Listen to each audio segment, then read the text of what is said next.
કરો મંગલાચરણ. મંગલાચરણ चिंता संतान हंतारो यत्पादाम्बुजरेण वा श्रीज्ञानानन्दमिताचार्यं प्रणमामि मुहुर्मुहुः यदनुग्रहतो जन्तु सर्वदुःखातिगो भवेत् अहं सर्वदा वन्दे श्रीमद्वल्लभनन्दनम् अज्ञानतिमिरान्धस्य ज्ञानाञ्जनशलाकया चक्षुरुन्मीलितं येन तस्मै श्रीगुरवे नमः नमामि हृदये लीलाक्षीराब्धिसायिनं लक्ष्मीसहस्रलीलाभिसेव्यमानं कलानिधिं चतुर्भिश्च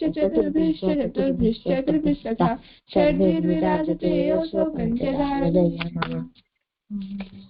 प्रणाम जी मैं कीर्तन करिए। हाँ जरूर करो। પછી તમે આજે શું કરવાના છો, કોઈ સાથે ચર્ચા કરી છે?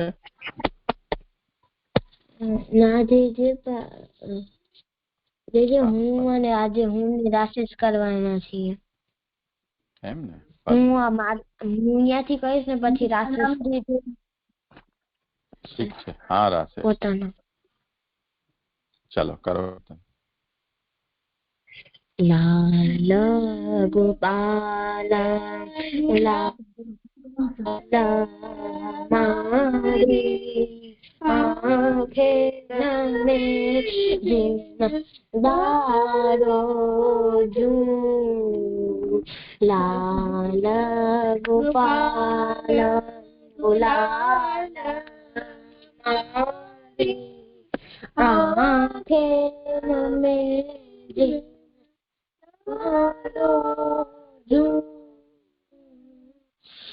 વંદન ચંદ્રમા ચકોરી ઇના બીચ અંતર પારો લાલ ગોપાલ ગુલાલ હમારી આંખે નમે જીન દારો જુ ખેલો વાગ ચંદ્ર પરસ્પર લગત જુ કેશ હરી રંગ ભરી ચકાઈ આનંદ તકી જીન મારો જુ લાલ ગોપાલ ગુલાલ મારી આંખે નમે જીન દારો જુ બંગ બિલોકન જગબોચન લોચન ભરી દૃષ્ટિ નિહારો જુ નાગરી નાયક સબ સુખદાયક કૃષ્ણ દાસ કો नागरी नायक सब सुखदायक नागरी नायक सब सुखदायक नागरी नायक सब सुखदायक कृष्णदास को धारो जू कृष्णदास को तारो जू लाल गोपाल गुलाल आंखे नमे जीन दारो जू.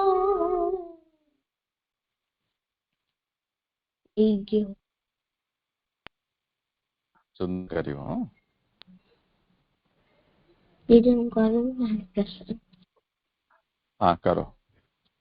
હવે આ અમદાવાદ બચ્ચાઓએ પણ હાથ તો ઊંચો કર્યો છે. હવે લોકો સાથે કઈ તમે નક્કી કરો. કાલે તમને ખરી વાટ જોઈ પણ તમે કોઈ જોડાયા ન હતા અહીંયા હાલોલથી પણ નહીં. અને તો એની અનિયમિતતા હશે તો કઈ નિશ્ચિત રીતે કોઈ કાર્ય આપણે નહીં કરી શકીએ.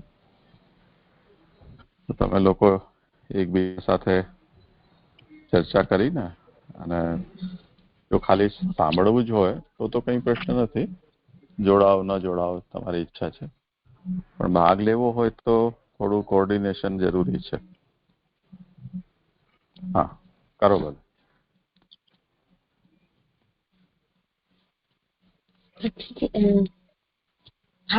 જયારે ઠાકોરજીએ લાવાસુરને જયારે પ્રયાસ કર્યો ત્યારે પછી બધા અસુર બીતા હતા ઠાકોરજી પાસે જવામાં.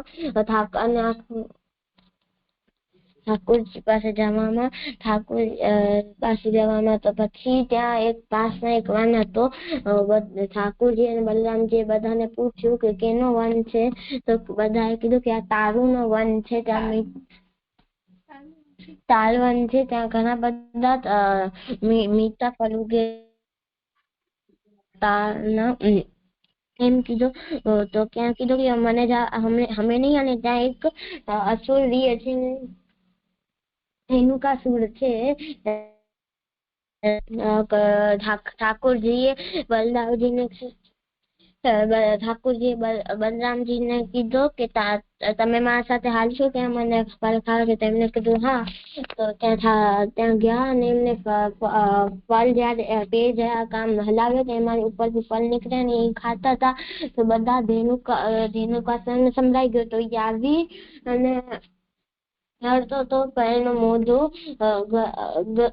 ગધા જેવો હતો. એનો મોઢો તો આખો શરીર આખો ગધા જેવો હતો.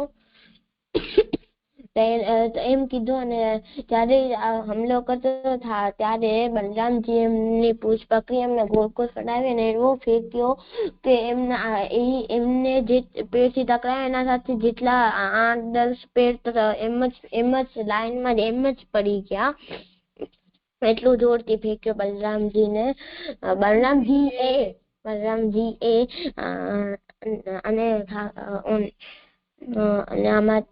અને આ ધેનુકાસુરની લીલા હતી. આમાંથી શીખ મળે છે કે આપણે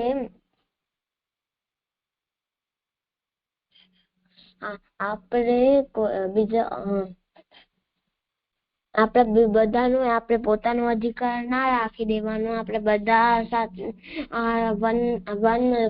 બધાનું હતો તો આપણે પોતાનો એમ બનાવીને ના લઈ લેવાનો. આ મારો છે, હવે હું એમને કબજો ના કરી લેવાનો લાલચમાં, લોભ લાલચમાં.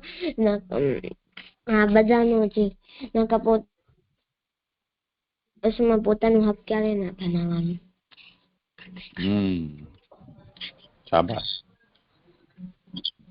આમાંથી શબ્દ છે લીલા. એટલે ક્રીડા, જે એવી ક્રીડા જે પ્રયોજન રહિત હોય, હર્ષથી ભરેલી હોય અને અનાયાસ વાળી હોય, એવી ક્રીડાને લીલા કહેવાય. ઈ ભગવાનની લીલા હોય. થઈ ગયું. હજી છે ને બીજા શબ્દ ઘણા. અસુર એટલે શું?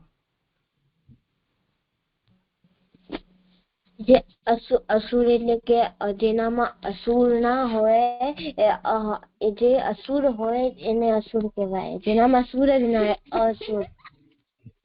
અસુર જ ના હોય. એટલે એ કેવું હોય જેમાં સુર ન હોય? અસુર એટલે દેવતા ને અસુર એટલે દાનવ. અસુર એટલે કે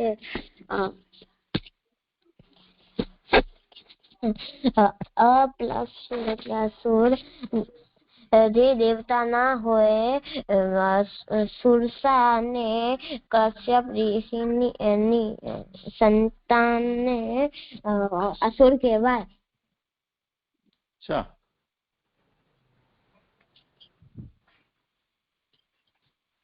ભક્તિ, આ બરોબર છે? બીજા જે લોકો કોઈ જોડાયા છે એમને આ વિષયમાં કંઈ કહેવું છે? રુચિરે ઠીક કહ્યું?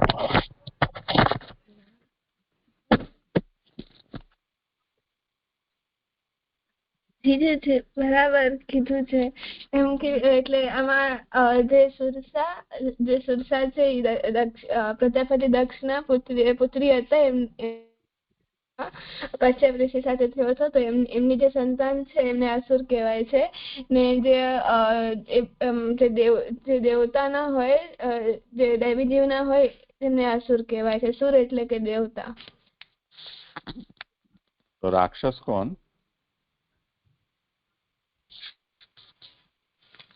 રાક્ષસ એક પ્રજાતિ છે જે શાસ્ત્રમાં નિષિદ્ધ આચરણ કરે, એટલે જે પાપ કહેવાય છે. જે શાસ્ત્રમાં જે નિષિદ્ધ આચરણ હોય જે ઈ કરે છે એટલે ઈ પાપ. તો એ જે પાપ કરે છે એને રાક્ષસ કહેવાય છે. જે શાસ્ત્રમાં ન કીધું હોય ઈ જ કરે એવા લોકો. અચ્છા, મને એમ છે કે મેં ગઈ વખતે જે લખ્યું હતું એમાં તમે રાક્ષસની જગ્યાએ અસુર લખી દીધું છે એવું મને લાગે છે.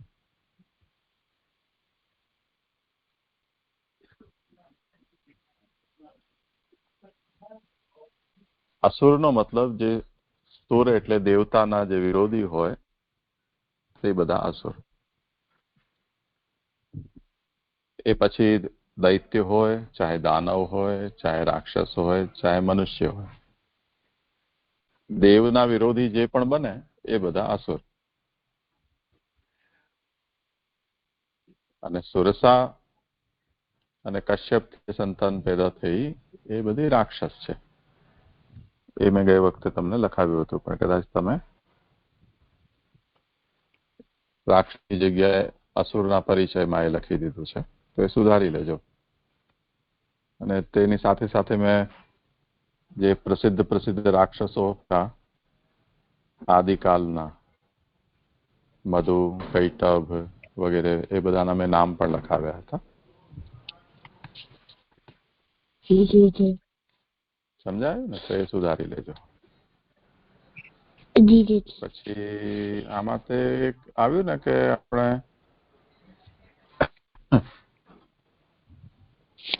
જેના ઉપર બધાનો હક હોય એવી વસ્તુ એમાં લાલચ રાખીને એના ઉપર આપણે એકલા જ કબજો જમાવીને બેસી જઈએ અને બીજાને વાપરવા ના આપીએ, એવું નહીં કરવું જોઈએ.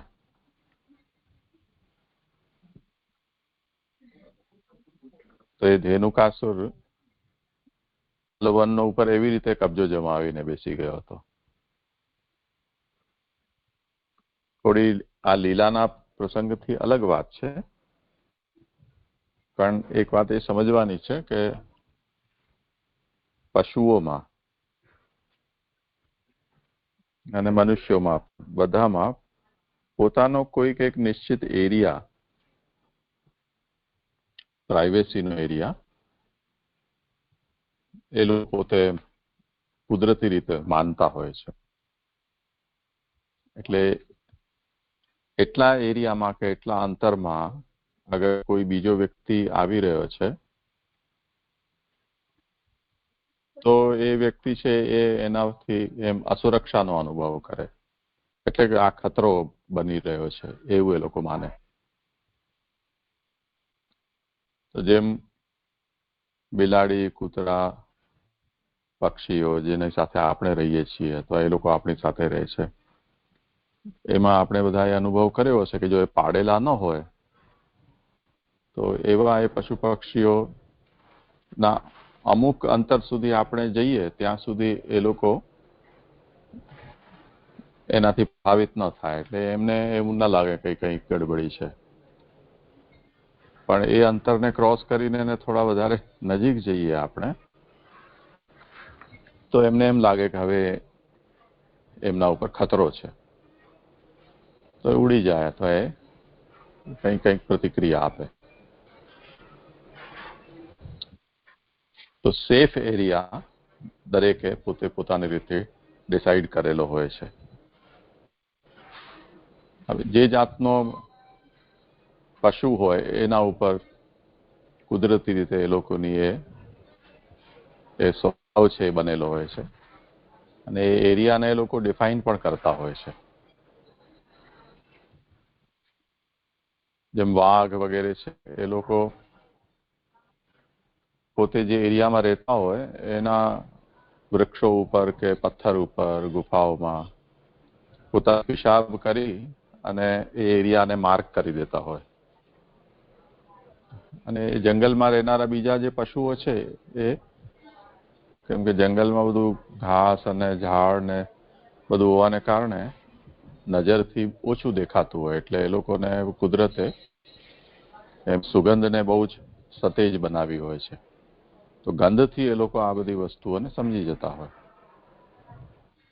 આપણે તમે પશુઓનું જોયું હશે કે કોઈ વસ્તુ આપણે હાથમાં લઈને એમને ખવડાવવા જઈએ તો પણ એ એક વખત સૂંઘે પછી ખાવું કે ન ખાવું એ નક્કી કરે. આંખ કરતા એ લોકો ગંધ ઉપર વધારે વિશ્વાસ કરે છે. તો એ પશુઓના જે કંઈ પણ શરીરનો મેલ છે એનાથી એ લોકો એરિયા પોતાનો માર્કિંગ કરી દે છે. અને એ એરિયામાં જો કોઈ આવી રહ્યું છે તો એ માને છે કે એમને ચેલેન્જ આપેલી છે.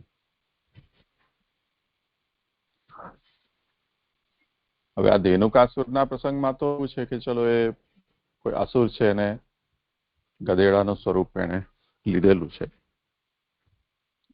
આ એક એક્સેપ્શનલ કેસ છે. પણ એવું જો કોઈ પશુના સંબંધમાં હોય તો એ કોઈ એવી વાત નથી કે જે પ્રકૃતિથી વિરુદ્ધ હોય. એટલે નેચરે એમને એવી વ્યવસ્થા આપેલી છે અને એ બધી પશુઓની અંદર પક્ષીઓ એ બધું એક્સેપ્ટેબલ છે. મનુષ્યની અંદર પણ આપણે જોઈએ કે કોઈ પબ્લિક પ્લેસમાં આપણે બેઠા હોઈએ, માની લો બગીચો એના ઉપર કોઈ બેન્ચ મૂકેલી છે, એના ઉપર આપણે આવીને બેઠા, બીજા બે જણા બેસી શકે એવી જગ્યા છે. એમાં જો કોઈ અજાણ્યો વ્યક્તિ આવીને ત્યાં બેસી જાય, થોડો નજીક બેસશે આપણા, ભલે આપણને અડે નહીં તો પણ આપણને કમ્ફર્ટેબલ ફીલ ન થાય. આપણને એમ લાગે કે આ થોડો દૂર બેસો તો સારું, અથવા બીજી બેન્ચ ખાલી બઠી છે તો ત્યાં બેસો ને, અહીંયા આવીને શું કામ બેઠા છો. આપણે પણ એવો અસુરક્ષાનો અનુભવ કરીએ. એટલે ધેનુકાસુર પણ આપણે અત્યારે એને અસુરથી ન વિચારીએ તો કુદરતી રીતે પશુઓની અંદર આવી જાતનો એક સ્વભાવ હોય છે અથવા વ્યવસ્થા હોય છે આવી. તો એ એક વાત થઈ. બીજી વસ્તુ છે કે ધેનુકાસુર છે એને પોતે એવી ધાક બેસાડેલી હતી કે ભાઈ એ ક્ષેત્રમાં બીજું કોઈ આવી જ ન શકે.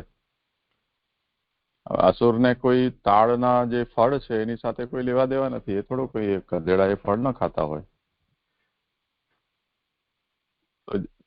એ વસ્તુ ઉપર જો એનું જીવન નપતું હોય ને કોઈ બીજા આવીને ખાઈ જાય ને એને કારણે એને તકલીફ પડતી હોય તો ચલો સમજ્યા. એવું નથી તો પછી શું કામ એવું એ કરે છે?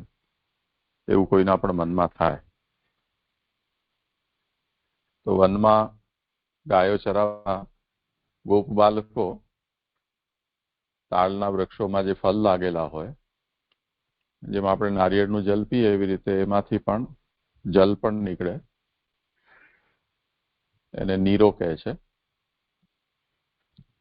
તાળી પણ કહે છે. એનું આ સમય પછી એમાં હાથો આવી જાય એટલે સડે તો પછી એ તાળી બનીને નશાનું રૂપ બની લે છે. જો શુદ્ધ તાજું હોય તો એ આરોગ્ય આપણા સ્વાસ્થ્ય માટે સારું ગણાય. અને એના ફળ પણ હોય છે,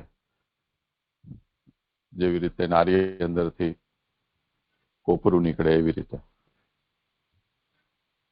તો વનમાં જે લોકો હોય એ લોકોને મન તો થાય ને બધું જુએ તો, જો આપણા લાયક હોય તો. અને તેમ છતાં આપણે એને ન સ્વાદ ચાખી શકીએ તો આપણી મનની ઈચ્છા મનમાં રહી જાય. હવે એમાં જે તે બે શબ્દ કયા કે લોભ લાલચ, કે આપણે જે બધાનો હક હોય એના ઉપર લોભ લાલચ રાખીને એને આપણો હક જમાવી ન લેવો જોઈએ, બધાને એનો લાભ લેવા દેવો જોઈએ. એ વાત એકદમ સાચી કહી. પણ મારે એ પૂછવું હતું કે લોભ અને લાલચ એટલે શું?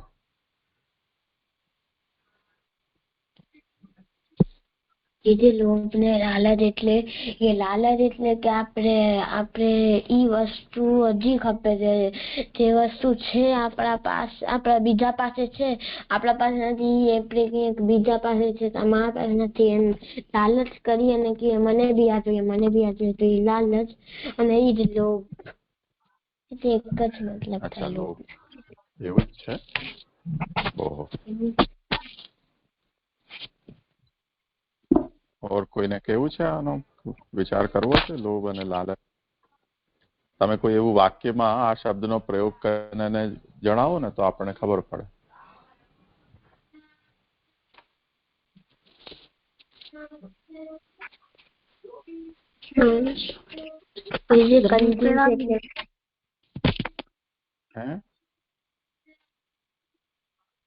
રાશેષ, તું કઈ બોલેવાનો છે? તને કહેવાનું છે આમાં કઈ? હું પ્રસંગ. અચ્છા, સારું. તો ફોન મ્યુટ રાખજે. જો બોલો ને તો જ ફોન અનમ્યુટ કરવાનો, નહીં તો મ્યુટ કરી દેવાનો.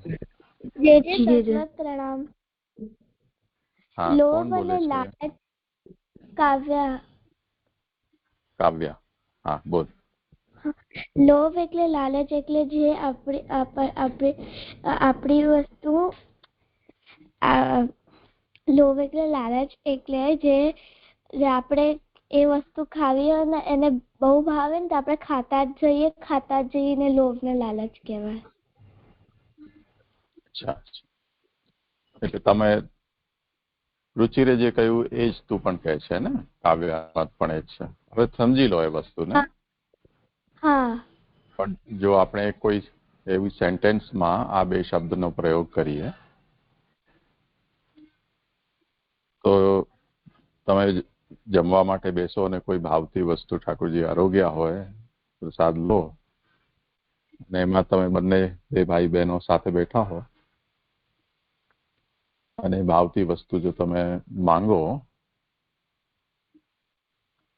અને તમારા બાજુમાં જે જમી રહ્યા છે એમ કહે છે કે આના તો થાળીમાં આ વસ્તુ છે, તો તું કેમ માંગે છે? પેલા એ તો ખાઈ લે.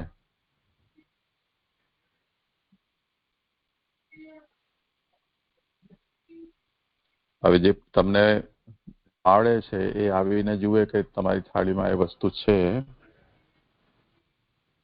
અને એમ કે પેલા તું આ છે ખાઈ લે, પછી તને આપીશું. ના નથી તો કે ના, તો આપી દો, તો આપી દો ને. પછી ખલાસ થઈ જશે તો?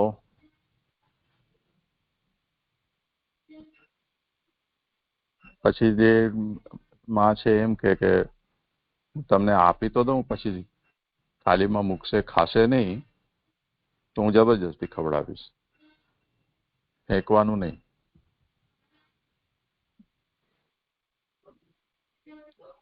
જે તમને જમાડે છે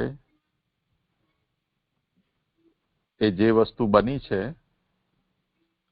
એ તમને પરોસવામાં સંકોચ કરે છે અને તમે છે એમ છતાં પણ વધારે લેવામાં ઉત્સાહ બતાવો છો. એકના હાથમાંથી છૂટતું નથી અને બીજું જે છે એ છે એના કરતા વધારે લેવા માંગે છે.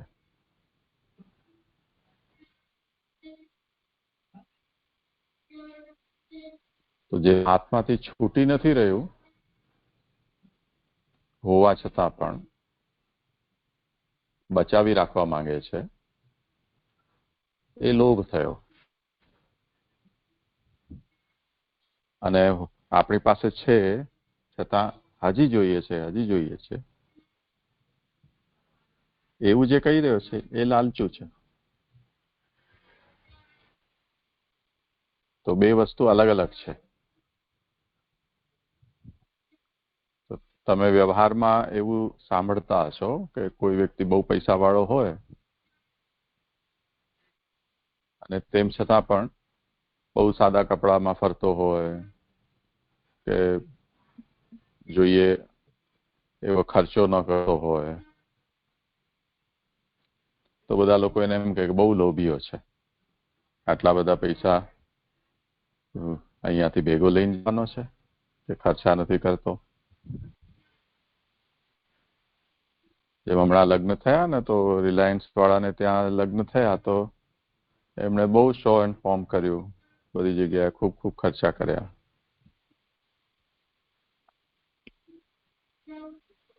અને કાલે એઓને ત્યાં લગ્ન થયા આપણા અદાણીને ત્યાં, એને એવું કંઈ કર્યું નહીં તો બધા લોકો એવું કહેવા લાગ્યા કે જો કેવો લોભીઓ છે, આટલું છે તો એ વાપરતો નથી.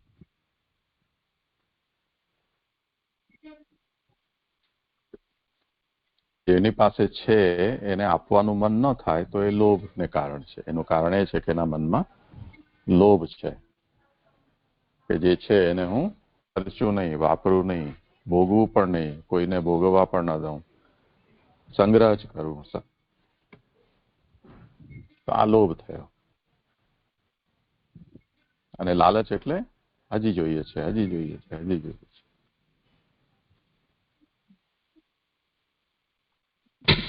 પછી હા, શું સમજાયું? જેમ સમજાયું કે લોભ અને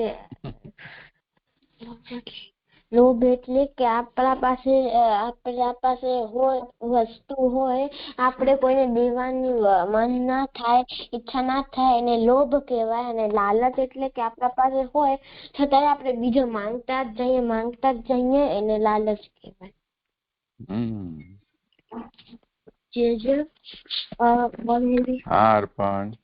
મને એવી સમજણ પડી કે લોભ એટલે આપણી પાસે બધું જ હોય તો પણ આપણે વાપરીએ ના, બીજા કોઈને વાપરવા પણ ના દે. જેમ પૈસા હોય તો બહુ પૈસા હોય તો પણ આપણે વાપરીએ ના કે ભોગવે પણ ના, પણ આપણે બીજા કશે આપીએ પણ નહીં. અને લાલચ એટલે આમને જોઈએ જ છે, વધારે જોઈએ જ છે ને લાલચ કહેવાય છે.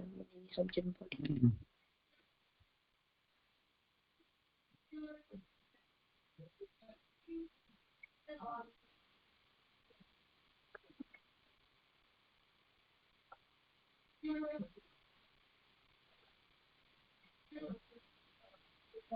ઠીક છે. અચ્છા, હવે બીજો એક વિષય આમાં શું હતો?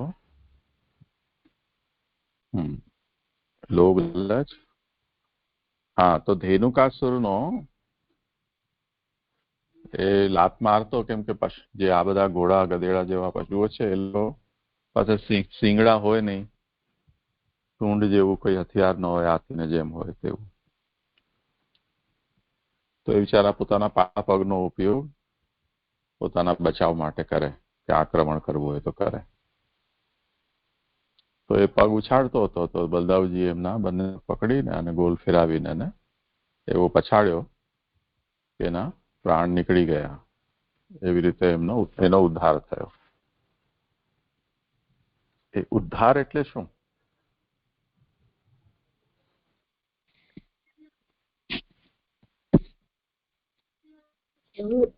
ઉદ્ધાર એટલે કે પ્રણામ જે ઉદ્ધાર એટલે કે એમાં બે શબ્દ, એમાં જે ઉ છે એનો મતલબ થાય છે કે ઉપર ઉઠવું. એટલે કે જે સ્થિતિમાં આપણે છીએ હમણાં એનાથી સારી સ્થિતિમાં આપણે પહોંચવું. એનો એક મતલબ એમ થાય છે જેમ કે આપણે હમણાં પૃથ્વીલોક પર છીએ, પણ જયારે કોઈની મૃત્યુ થાય તો પછી શાયદ સ્વર્ગ નરક મળે તો એનાથી ઉપરની સ્થિતિમાં પહોંચે. એવી રીતે ઉદ્ધાર એટલે મતલબ એમ થાય. શાબાશ. શું સમજાયું છે? મને એમ સમજાયું ઉનો મતલબ છે ઉપર ઉઠવું અને એટલે ઉપર ઉઠવું. આપણે કે હમણાં પૃથ્વી લોકમાં છીએ, આપણી મૃત્યુ થાય ને આપણે ક્યાંક બીજા લોકમાં ઉપર જઈએ, ઠાકોરજી પાસે મુક્તિ મળે તો ત્યાં જઈએ કે સ્વર્ગ લોકમાં જઈએ તો પૃથ્વી લોક ઉપરના લોકમાં જાય તો એને ઉદ્ધાર કહેવાય. શાબાશ. ઓર કોઈને કેવું છે કઈ? એનું કોઈ એક્ઝામ્પલ આપી શકો?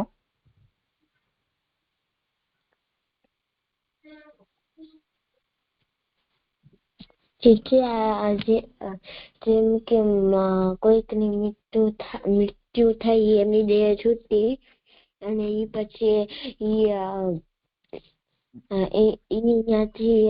અહીંયાથી આ લોક પૃથ્વી લોક ને મૂકીને કોઈ બીજા લોકમાં લ્યો કે આ પૃથ્વી લોક ના ઉપરના લોકમાં, તો ઈ આનો એક્ઝામ્પલ છે. અને બીજો કે આપણે ત્યાં સ્કૂલમાં ભણતા હોઈએ, આપણે કરતા ફર્સ્ટ ક્લાસમાં હોઈએ, આપણે નીચેના ક્લાસમાં હોઈએ, આપણે ભણીએ પછી આપણે મોટા પાસ થઈએ ને મોટા ક્લાસ ઉપર આવીએ તો આપણે ઉપર વાળા બ્લોકમાં ભણીએ, એના પછી પાછા એવી રીતે. અચ્છા. શાબાશ. તો જે 0 ક્લાસમાં છે એ જો પહેલા ક્લાસમાં આવી જાય તો એનો ઉદ્ધાર થયો કહેવાય, પહેલામાંથી બીજામાં જાય તો એ ઉદ્ધાર થયો કહેવાય. બરોબર ને? એવું જ ને?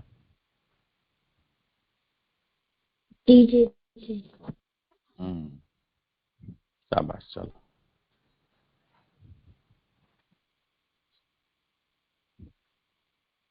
હવે રાશેષ તું કરીશ? પ્રણામ જીજી.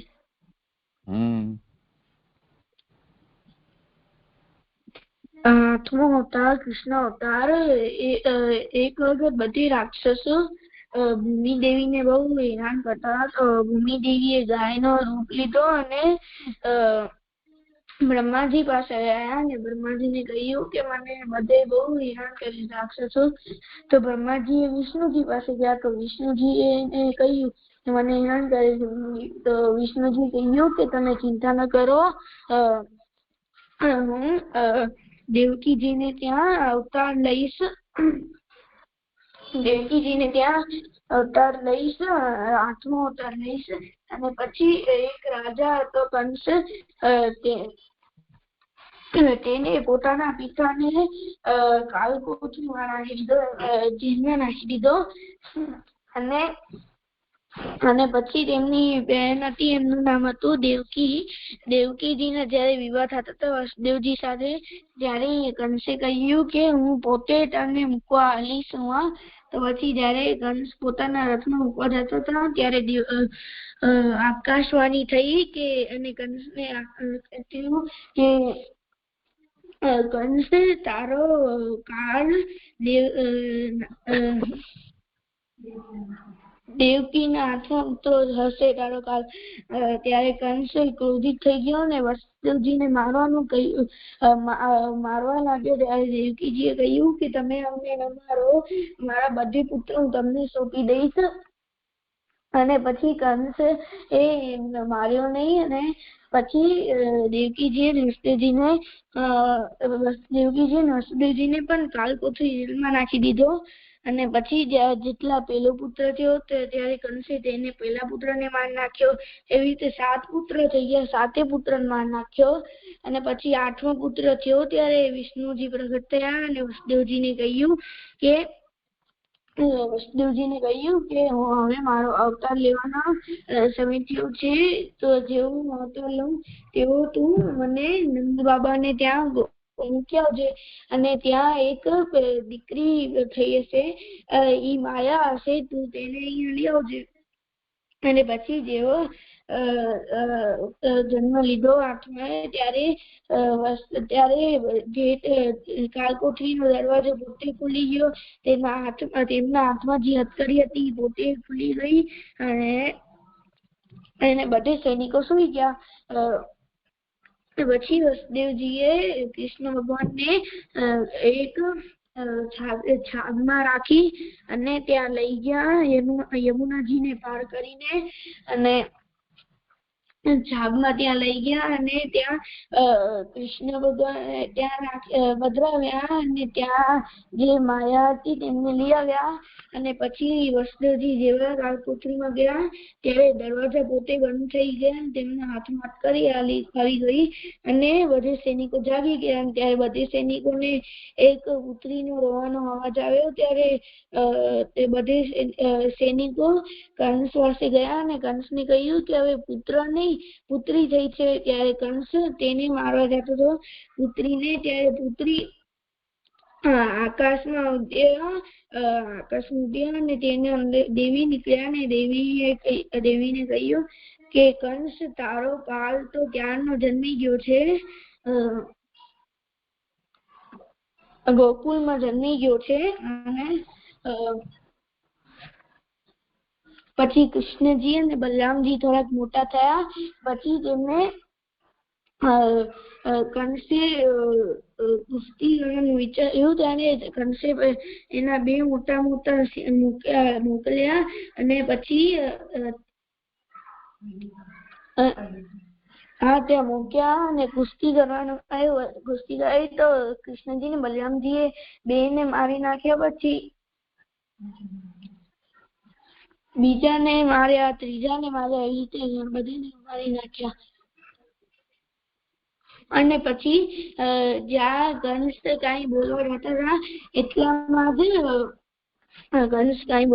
એટલામાં ઠાકોરજી ઉપર ચડી ગયા અને કંસને ઉપરથી નીચે ફેંક્યો પછાડ્યો પગ એમનો પગ ઝાલીને ઉપરથી નીચે પછાડીને ફેંક્યો અને પછી ઠાકોરજીએ કંસને સુદર્શન ચક્રથી એમને ગળો કાપી નાખ્યો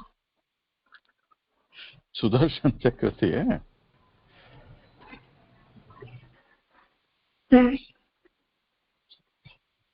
મલ્લયુદ્ધમાં જ કર્યો એને એનો ઉદ્ધાર થયો સુદર્શન ચક્ર મલ્લયુદ્ધમાં માર્યો હતો હા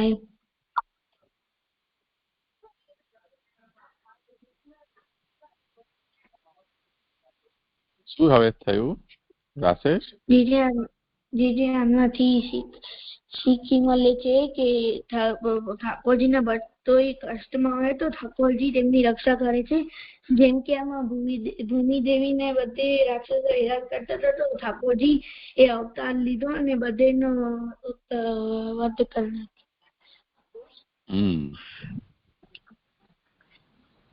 આમાં કોઈ શબ્દ આવ્યા આમાંથી અવતાર શબ્દ છે અવતાર એટલે ઠાકોરજી પોતાના ધામમાંથી ભૂતલ ઉપર કોઈ પણ રૂપે પ્રગટ થાય તેને અવતાર કહેવાય અને અવતાર 3 પ્રકારના હોય છે પૂર્ણ અવતાર અંશ અવતાર અને આવેશ અવતાર પૂર્ણ અવતાર એટલે ઠાકોરજી પૂર્ણ રૂપે પ્રગટ થાય તેને પૂર્ણ અવતાર કહેવાય પૂર્ણ રૂપે પ્રગટ થાય તેને પૂર્ણ અવતાર કહેવાય અને પૂર્ણ રૂપે પ્રગટ થાય અને પૂર્ણ અવતાર કહેવાય અંશ અવતાર એટલે ઠાકોરજી પોતે બીજાની અંદર થોડો ભાગ એમની અંદર એને અંશ અવતાર કહેવાય આવેશ અવતાર એટલે ઠાકોરજી પોતાના ગુણ કે ઠાકોરજી પોતે કોઈની અંદર પ્રગટ થાય કે એને આવેશ અવતાર કહેવાય અને આવેશ અવતાર બહુ સમય સુધી ન હોય જે કાર્ય થઈ જાય આવેશ અવતાર ન તો આવેશ અવતાર પૂરો થઈ જાય તે બહુ સમય સુધી ન હોય શાબાશ જેને આમાં કૃષ્ણ અવતારજી છે એ પૂર્ણ અવતાર છે અચ્છા પૂર્ણ અવતાર એટલે જે ઠાકોરજી આમાં પૂર્ણ રૂપે પ્રગટ વિષ્ણુ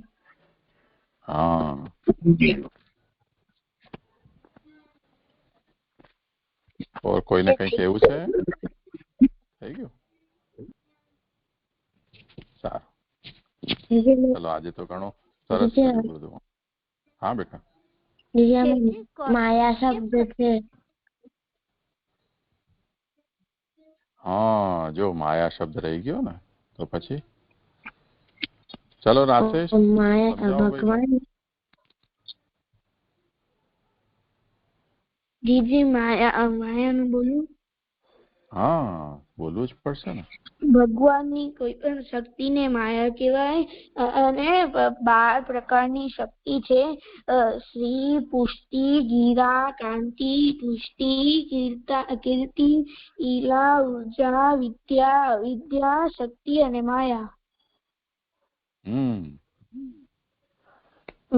માયાનો મતલબ શું થયો? જે અવિદ્યા એટલે કે અજ્ઞાન.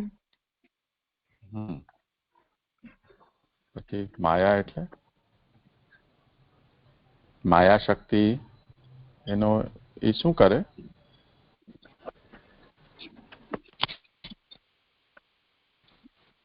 રુચિ તું બતાવી દે છે.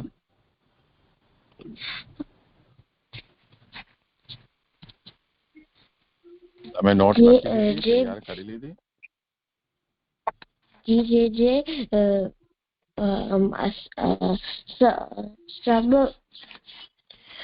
સર્વ સામર્થ્ય હોય બધું કામ કરવા માટે સર્વભવન સામર્થ્ય.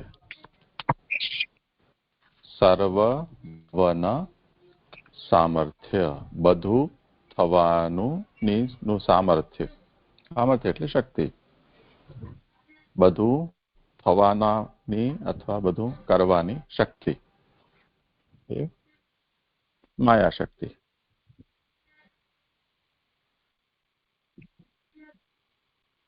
બધું થવાની કે બધું કરવાની શક્તિ. સમજાયું રાશેષ?